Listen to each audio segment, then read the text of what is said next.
Hello. Welcome to Zen Maintenance, the podcast with me, Christine Burke. And welcome to episode 5. 5 words that will set you free, finding contentment 5 seconds at a time. Hello, friends. I'm so grateful to be here with you today.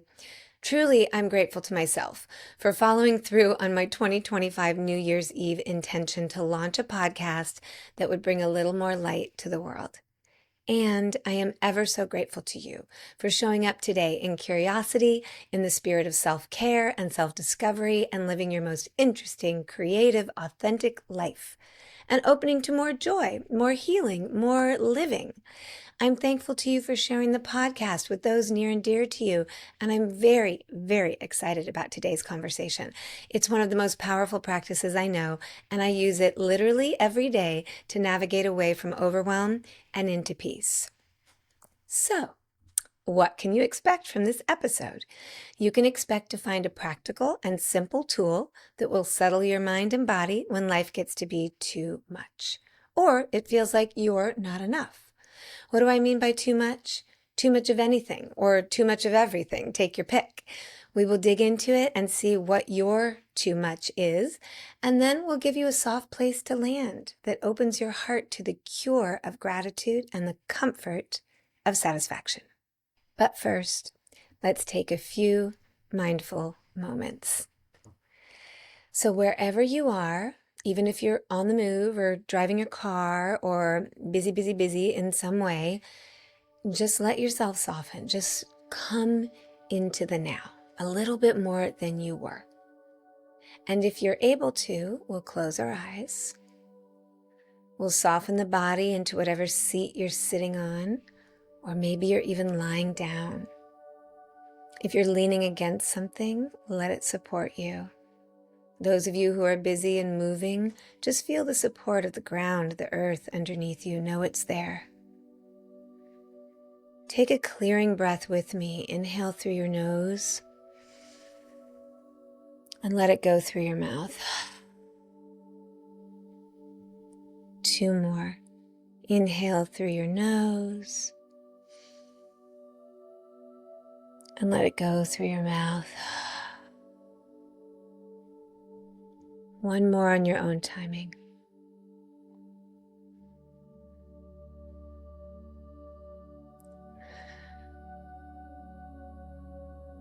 Okay.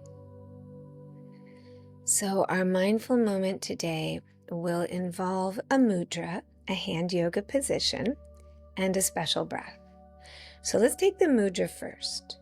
If you're able to do it, you'll do it. If you're not, just pulling in the intention behind it. The intention is contentment and satisfaction and being okay with how things are in this moment. So we bring the index finger to the base of the thumb.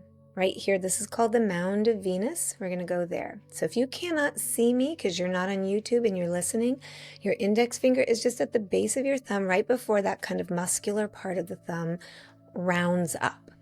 And then we're going to touch the pinkies to the thumbs. Okay? Pinkies to the thumbs. That leaves the middle fingers and the ring fingers out and extended. This is a mudra for acceptance.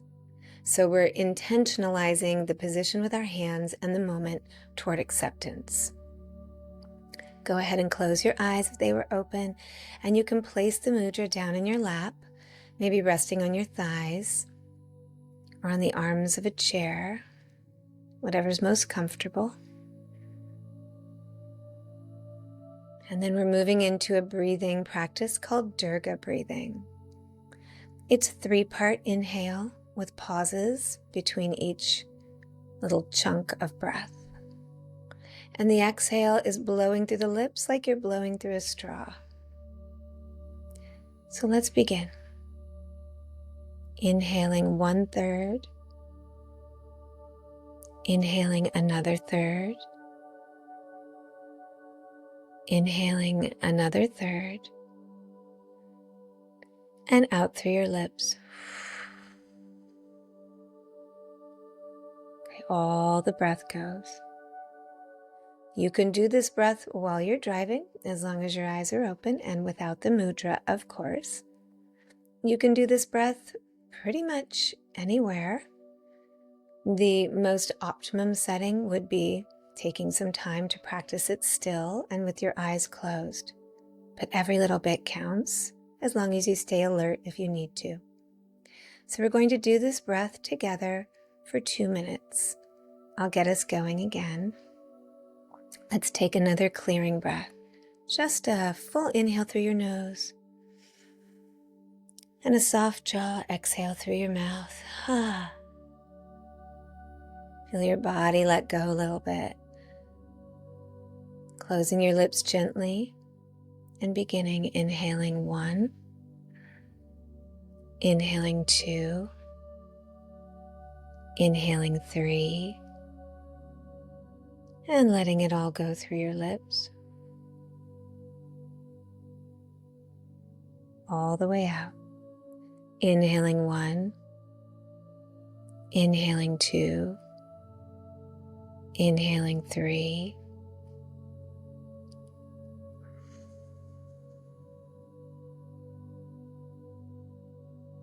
keep going on your own.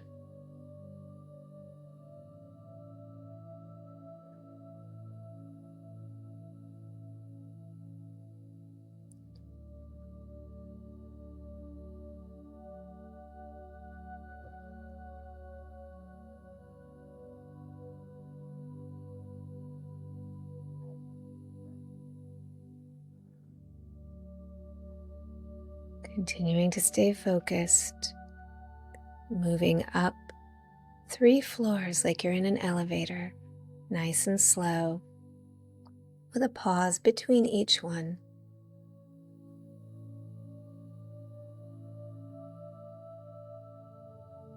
And that nice letting go whoosh on the way down.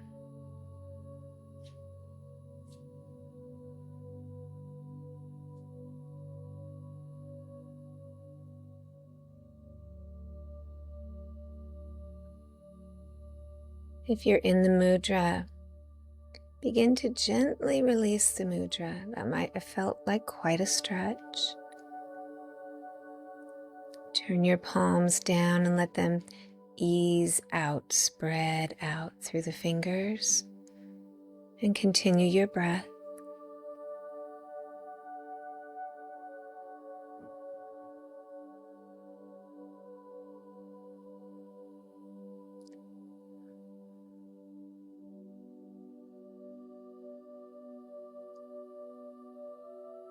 When you get to your next cycle of breath, that will be the last.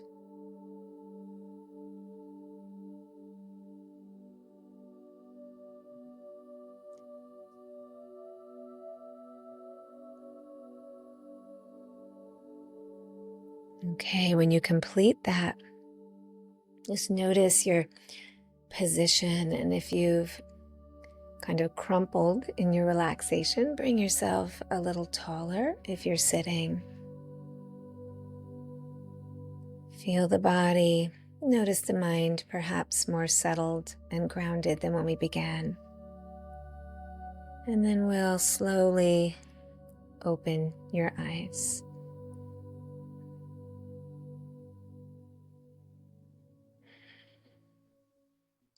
Okay. So, with our mindful moment, we're exploring just being with what is and focusing on what is here, what is present, not much more. And now, the question of the day, how can I be content when life is so busy, so messy, and there's so much to do, or so much that I want to do? How can I feel satisfied when I can't catch up or even catch my breath? And maybe even how can I find gratitude when there's so much I still need? So our question of the day is actually many questions, because that's what a mind that is not content does.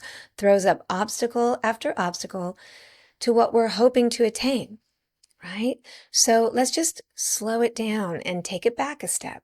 The tension that we feel that robs us of contentment and inner peace and satisfaction falls into 2 main categories. One is thinking we will finally be finished, caught up, or done with everything. And the other is looking to outer circumstances for lasting peace, happiness, and joy. So if we look at that first point of friction, we are ever expanding beings and we keep launching projects and plans and desires. It's what we do, we create. So we're never going to get it all done. We couldn't possibly get it all done because we are the ones that are throwing out the ideas. We're throwing out the projects, the plans, the hopes, the dreams. It's part of what's wonderful about being human. Now, I know that it might sound like never getting it all done is not what you're hoping for. It might be a bitter pill to swallow and it might get stuck in the throat going down, but don't you really know that already? Haven't we sort of discovered in life that it seems like just when we think we've caught up, something else comes at us from the outside world, or if not, we generate it from the inner world. So we might be fantasizing about a future where everything is organized and settled and resolved, and then we can relax and enjoy it. But it's just that. It's a fantasy. But we can adapt and we can align ourselves even in the middle of it all. It's a choice we make. And it's our own willpower, and really willingness that we can use. Some things will get done, right? You get that satisfying check in the box. You know, a little funny little hack that I do. I always on my to-do list put 3 or 4 things that I've already done, and I start the day checking them off. Just so I feel, confident. Like I can get things done. Sure I can. And yes, some things will get done, but life is always moving and changing. And we are always adding with more desires, whether that's something material that we want to manifest, it's a thing we want to have and hold, or it's a feeling, or it's an experience. And even that can be elusive if we hold too tight, right? Even the feeling of contentment. I want to find contentment, but if I try too hard to be content, somehow it becomes more and more elusive. So accepting feeling discontented can actually help us relax into a feeling of greater ease and satisfaction with things as they are. To be content, we must learn to accept things as they are in the moment. And what I find trips me up, and maybe you too, is the misunderstanding that accepting something now means it won't change later. Accepting is not defeat or giving up. Accepting suggests a gift given, the gift of the pause, right? Just accepting the pause could be the first big step. To be with the truth of what is, and to pause the constant push of trying to get somewhere, only to discover once you're there that somehow it's evaporated, that magic place of peace. Have you ever seen a cat chase a laser dot? They can never catch it, and they love to try for sure, and it's great exercise. But as long as the goal is to catch the dot, they will fail because it isn't a solid thing. It doesn't exist in a way that can be caught. This is like running after peace and joy and contentment, satisfaction. As long as we're chasing the dot like it's this thing that we can hold and somehow contain, we can't relax and find the feeling. More effective would be to slow down, get still, and let the dot come to us. But don't tell the cat, because they love the chase. So I'm going to share 5 words that set me free day in and day out in just a bit. But first, let's just get some ground unders. Let's build a foundation of understanding for this beautiful, powerful, precious philosophical yogic concept. And you know what? Let's hydrate our brains first before we take in any more information. Do you have some water, some tea, whatever you're using these days? If not, press pause and go get it. Okay? I'll wait. Okay? Cheers.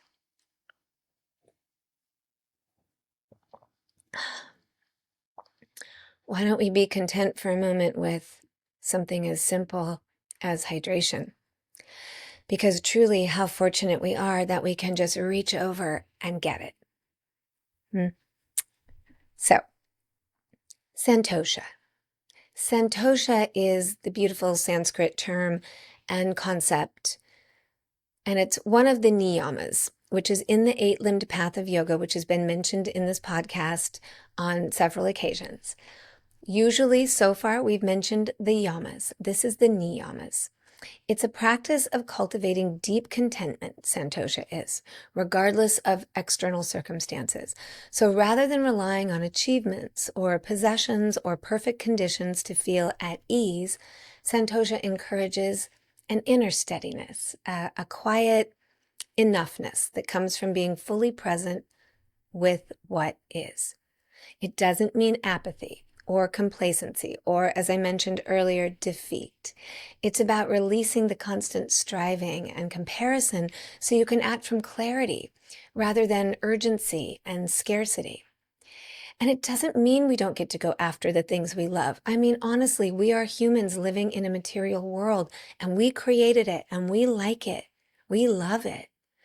But if it's all that we rely on, or if we rely on it too much to bring us lasting or sustaining peace or contentment, we aren't going to find it. We're going to be the cat with the dot, right? And just coming up with empty paws over and over again. So Santosha might look like appreciating small moments. It might look like softening self-judgment or meeting challenges with acceptance instead of resistance. And over time, this grounded contentment becomes a foundation for peace, for resilience, and a more joyful engagement with the world. Okay, it's time. Are you ready? Here are my favorite 5 words for this practice. And that's enough for now. And that's enough for now. When I can't shut off thoughts, movement, work, ruminating, multitasking, doubt, or in the middle of a tense interaction, or if my ego gets charged or triggered and I have to be right and all that that's doing is causing me aggravation and frustration, I say, and that's enough for now. Or when your body or your brain have had enough, but you keep pushing and you're not being productive, you're not articulate or eloquent or getting any kind of quality out of what you're doing. And that's enough for now. Drop the mic, walk away, take a beat, a pause, a breather. What I love about these 5 words, and the many, many students I've shared them with report the same, is that there's an openness. See, the and is where you're coming from. It's, yes, all these feelings and thoughts about this may be true and important, and I can still choose that it is enough for now. And then the magic part for now, it's not that's enough forever. It's not completely stepping off, right? Or stepping out. It's just that's enough for now. I'll come back. I'll approach it again.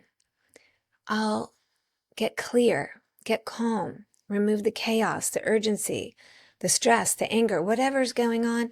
I'm just going to step out of the motion of the river, pause, and then come back. So let's explore some obstacles that we encounter on the path to contentment.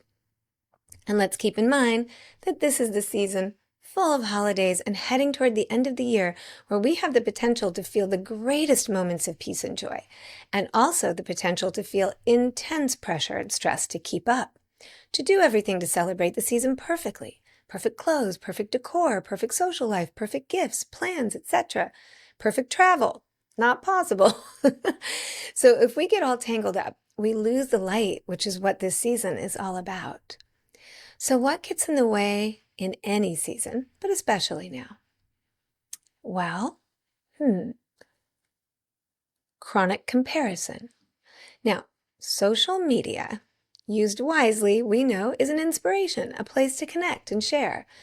But it's also a place for perfectionism to run rampant and cultural pressure to keep up. And it can pull us away from feeling that we're enough. Comparison fuels dissatisfaction. How about attachment to outcomes? When our happiness depends on things going a certain way, success, control, recognition, We lose the ability to feel content in the present moment if we don't get those things, if we're not recognized, if we're not always successful. We can't find contentment in the journey, in the learning, even in the struggle. So things don't have to go our way all the time, right? We could choose contentment anyway. And habitual negativity or scarcity mindset. The mind has a natural bias towards what's missing or wrong, and it can overshadow what's working, making contentment feel out of reach.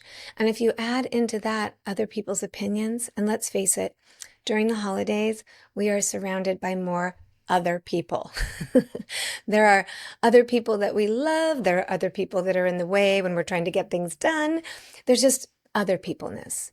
And then there's opinions and there's their energy and where they're coming from. So we can get a little kind of ramped up, amped up, overwhelmed, and we might miss what's really working out and what's really working within as we try to navigate all of that. So we want to make sure we're not getting into that bias, into that habit of looking for what's wrong and what's going to go wrong next. And then constant striving. Always pushing for more productivity, more improvement, more doing, more stuff. It leaves little space for being at ease with where we are at right now and with what we already have. As you engage with me on this podcast, it is my hope that you enjoy your own growth because it feels good. And also accept that if we press pause on you right now, okay, pause on you. I'm pressing it with my finger. So if you're listening, I'm pressing pause on you and telling you, reminding you, you're already enough. You're already enough. Okay.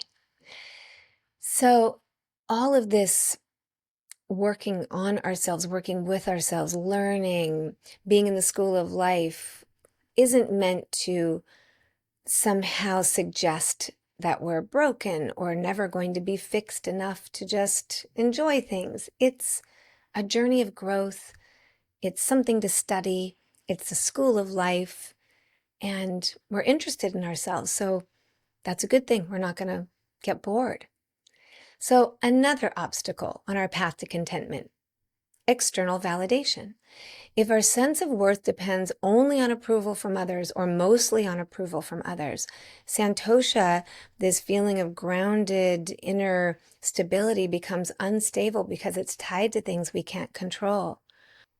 We can't control what other people think of us.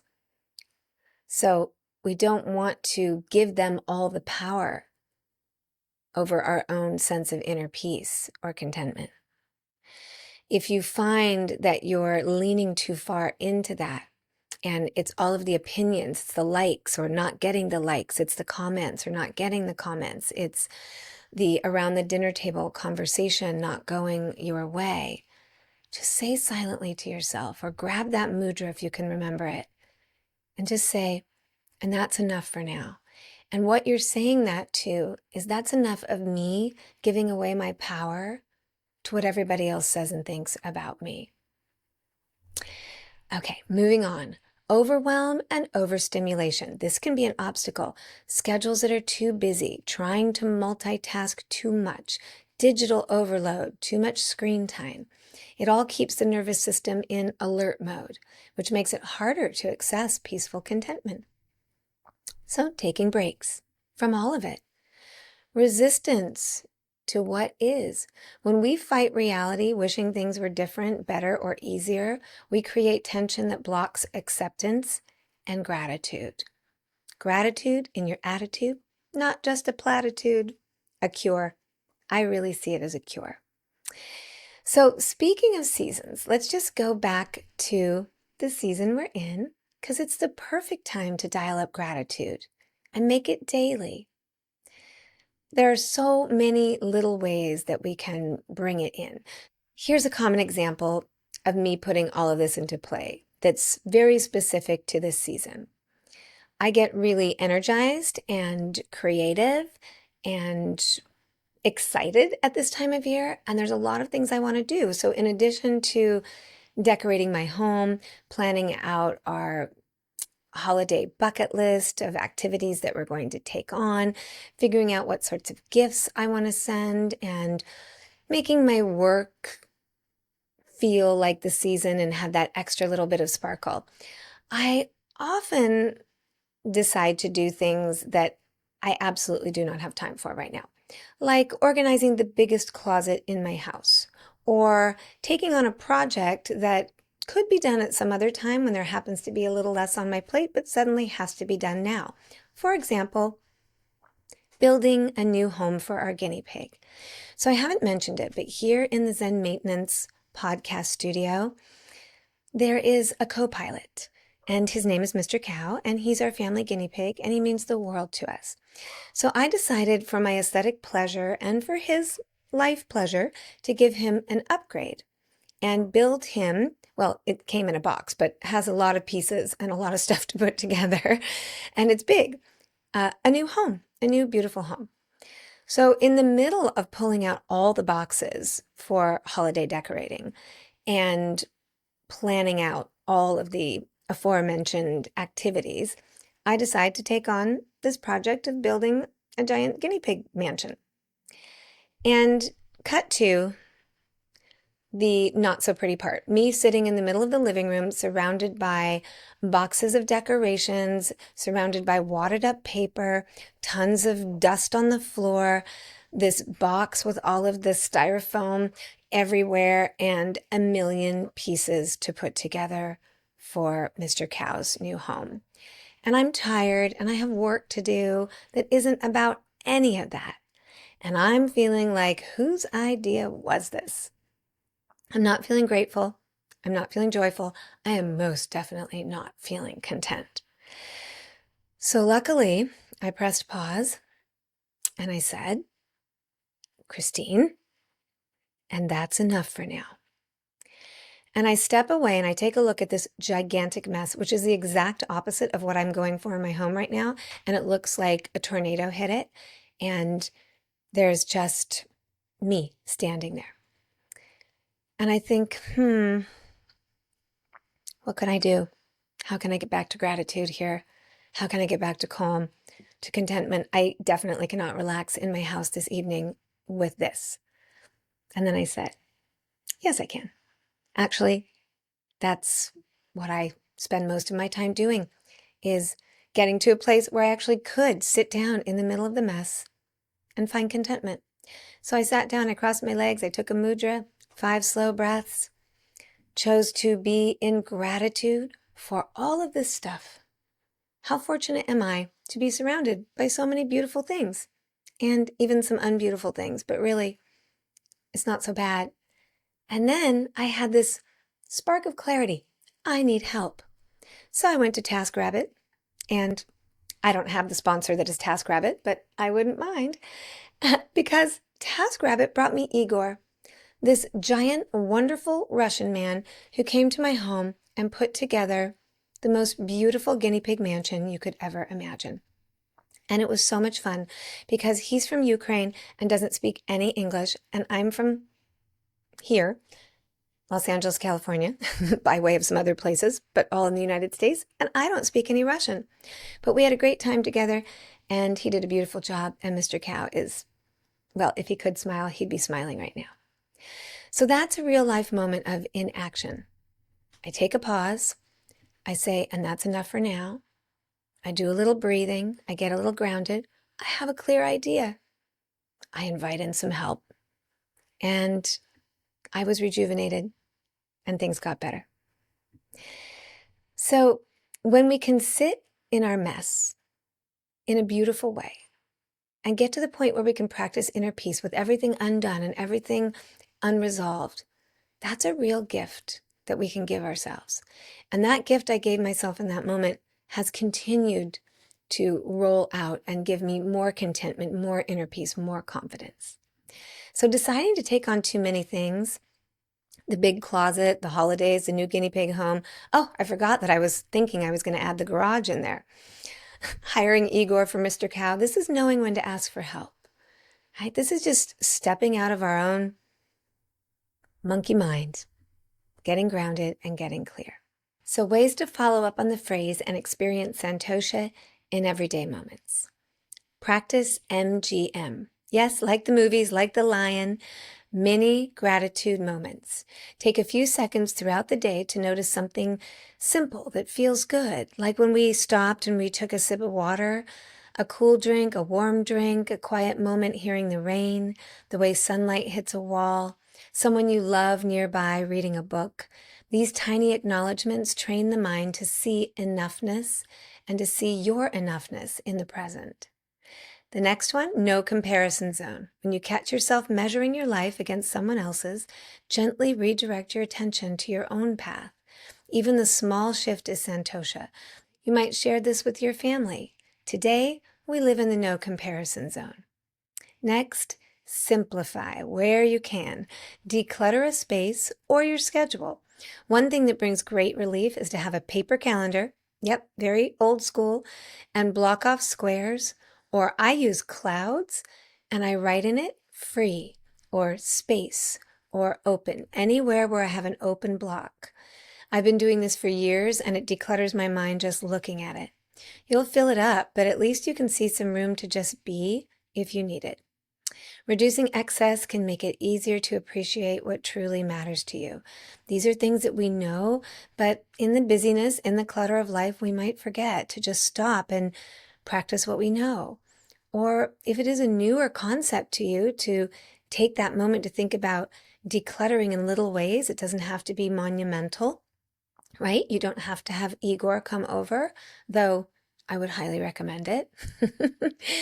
So moving on, practice acceptance with kindness. When something doesn't go as planned, pause before reacting.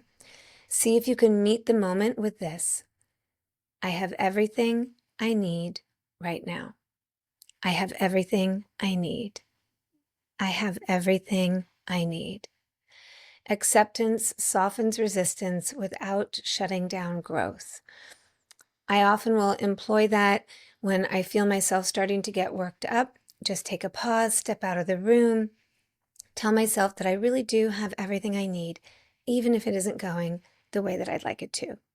It reminds us that though there may be something that feels like we need it, it may really be something we want, and we can move toward it later, but we most often don't need it to live right in that moment. And next, one of my favorites, savor the ordinary. Eat a meal slowly. We're back to mindfulness. Walk mindfully, or enjoy a conversation without multitasking. If you haven't done that lately, I highly suggest it. It is one of the things that brings me the greatest feeling of contentment or peace, not being split between wanting to give my attention to somebody and trying to finish up a task, but just making that the task. That way we can do one thing well instead of two things sort of Contentment often hides in the mundane, so these little things are not so little. Like right now. Just pause, notice where you are while you're watching or listening to the podcast, and look how you've created a life that brought this topic to you right now at the perfect time for you. How fortunate we are that we can be here together doing something that seems ordinary, but is also quite extraordinary. Sharing being alive and what it means to be human. And then honor your body's reality. On the mat, yoga, that means let your practice match your energy level, choosing the version of a pose that feels supportive, not performative. That's Santosha embodied. We can do that with our bodies off the mat as well. So often we just keep going like the Energizer Bunny until we've gone so far that we're aching or depleted or cranky. Listen to your body, follow its wisdom. And then maybe perhaps tippy top of the list and perfect for this timing and season, a gratitude journal. Now you may have known about gratitude journals for a long time. You may hear about them and think you're not the kind of person who keeps a gratitude journal, but maybe you are and you just don't know it. Or maybe you've done it in the past and it's time to rekindle it. If you've been interested, you've been intrigued, but you keep forgetting, take this as a sign. Do it. Do it soon. So my daughter Clementine kept a gratitude journal for years, diligently, every single night, through all sorts of hardships, through being in a hospital, losing her dad, COVID, and just the typical teen struggles and dramas. And that gratitude journal, that just turned the day around. At the end of the day, whether it's bullet points or paragraphs or just a word, the word could be muffin. I had a good muffin. It's a game changer. It's a life changer. And if you prefer something a little different, but like the journal idea, you could try keeping a what worked today list. Instead of focusing on what you didn't finish, note 1 or 2 things that did go well. This trains the mind towards sufficiency rather than lack. So one little trick that I often do that's kind of in that realm is I put things on my to-do list that I've already done, and I check them off just to feel that little surge of confidence. And I do like to do that at the end of the day too. Go to bed checking off a few things that I've already done, and just realizing that even in a day where there's much that isn't complete, there's so much that is. And one more thing I want to mention here that falls in line with these: self-care. This podcast is a lot about self-care. And I know we hear that word a lot, or those 2 words, hyphenated, often, but we really can't underestimate the power of good caretaking of the self. It's difficult to feel content when basic physical, emotional, or energetic needs are not being tended to. So whatever those are for you right now, make sure you're keeping up, and especially as we move toward the end of the year and things tend to speed up a little bit, especially then. So let's take a moment and really put this into play. If you're able to write anything down right now, you can do that. And if not, just think of it. 3 things in your life, you're going to write them down, that are not how you want them to be. 3 things in your life right now, big or small, that are not how you want them to be. Okay? If you need more time, just press pause on the podcast. Now,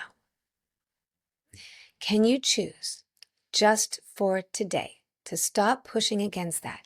Can you accept that they are undone, messy, or not quite right just today, as an experiment that we don't need everything just so to feel good? Can you choose gratitude, acceptance, peace, or can you welcome pleasure into your life without being in the control of all the external circumstances? This could include people not seeing things the same way you do. This could include your body not being how you want it to be, your fridge being a mess, the weather not complying to your plans.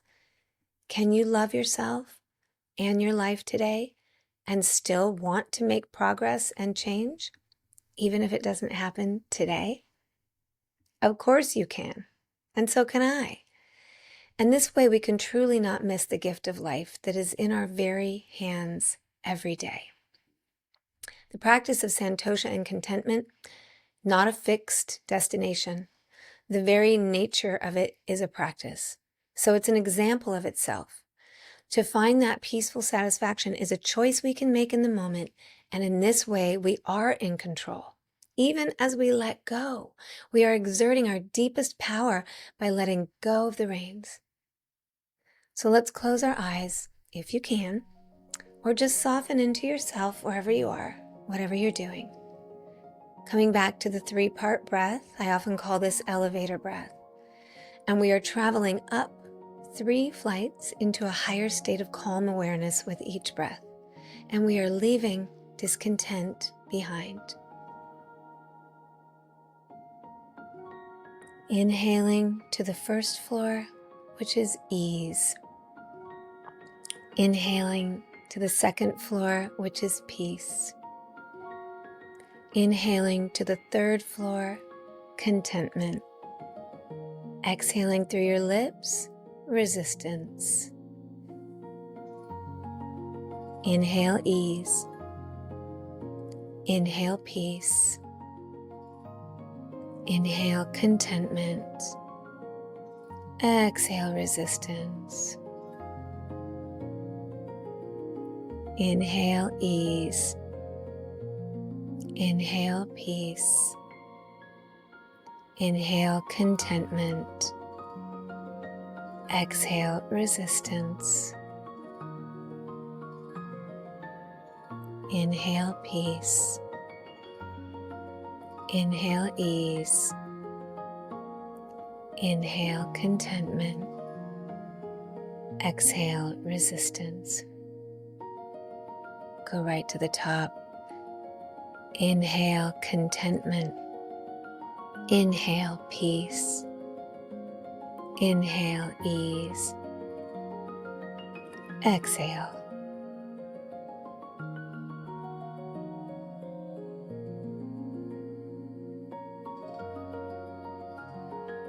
Just notice.